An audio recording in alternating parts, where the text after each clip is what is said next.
Assalomu alaykum do'stlar. Qo'limizda Samsung telefoni. Juda ham eski model. M32 bo'ladi. Kimga shunaqa iPhone ko'rinishda iOS 26 stilda shunaqa dizaynga ega bo'lgan рабочий stol kerak bo'lsa, hozir sizlarga o'rgataman. mp3uz.netda premyera.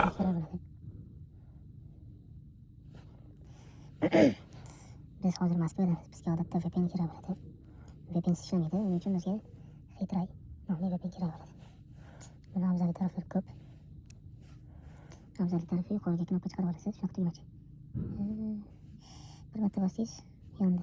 mp3uz.net saytiga kir va zamon bilan hamnafas bo'l.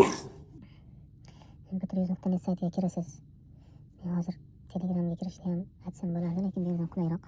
Mana shu Telegramga bosasiz. mp3uz.net.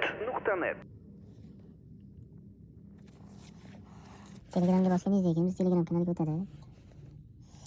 Prosta kanal nomi sal tezroq bo'lgani uchun sayt orqali ko'rsatdim.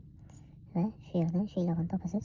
Agar bu yerdan bu ilova chiqmasa, kanalga kirasiz, faylga o'tasiz. Bu faylni yuklab olishingiz mumkin. Skachat qilib, ustangiz qilasiz. Va shunaqa narsalar chiqadi.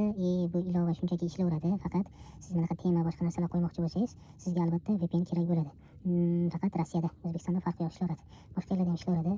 Rossiyada cheklov qo'yilgan hisobiga shunaqa narsalar chiqarmoqchi bo'lsangiz, sizga albatta VPN kerak bo'ladi va men sizga albatta shu VPNni tavsiya qilaman.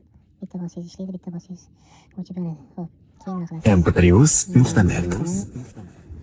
Tema degan ilovasi bor, kirasiz. Bu yerda juda ko'p temalar bor. Faqat VPN bilan ishlaydi Rossiyada. Shunaqa.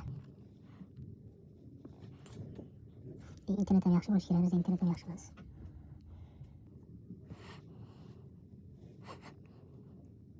Chunki Wi-Fi ga undoq chiqib qolgan.